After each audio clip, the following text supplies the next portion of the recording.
किया सही लेकिन के डिमांड हो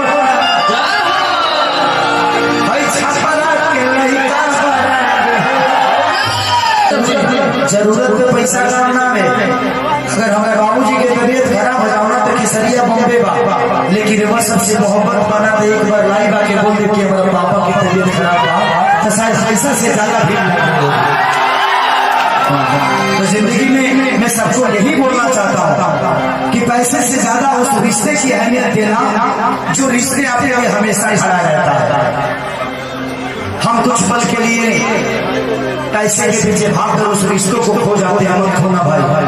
अगर 10 आदमी को मिले बस 2 रुपया बेटी के बिया हो जाए चंदा देके करा।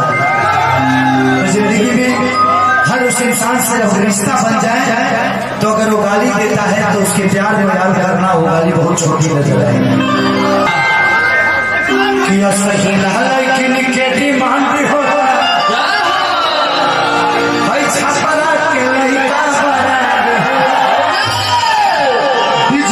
अगर जल्दी से 100 मिलियन हो गया तो एक फॉर्च्यूनर गिफ्ट करने वाले हैं मुझे।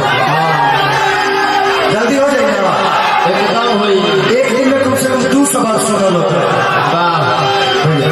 काहे को पैसा सिपाही हमारे लिए बहुत सिपाही चाचा एक बार दे दी सब दे दी। हाँ एक बार सब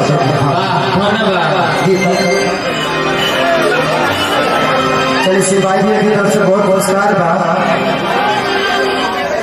आशीर्वाद थैंक यू सो मच। थोड़ा सा आप लोग साइड कर दीजिए। देखिए इस दरवाजे पे मैं जिस दरवाजे पे आया हूँ मेरे जीवन में बहुत सारे गाने मिले लेकिन जब भाई मेरे लिए लिखते हैं और ये लिखने की वजह से प्यार बढ़ा गया मुझे लगता है मेरे लिए नहीं भी लिखेंगे तो कोई मतलब नहीं क्योंकि इमोशन और ये मोहब्बत अब दिल से जुड़ा है। लेकिन 4 गाना और लिखा हुआ मैं गाया हूँ शायद आप लोग सुनेंगे तो अद्भुत होगा। डरे ने खेला केहू मेरे मध्य दोसर उठा के दादी हंसा जब हमारे में जो है तो ऐसा कि चोर हो ऐसे आने के बाद ही है ना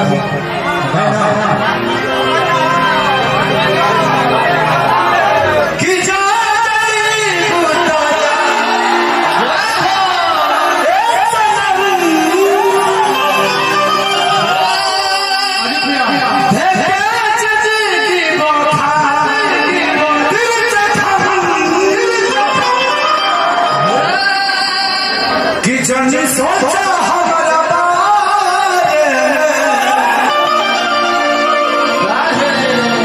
कैसे तो हरा खाती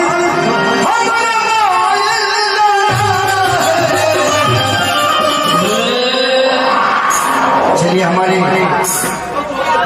दिलीप गिरी जी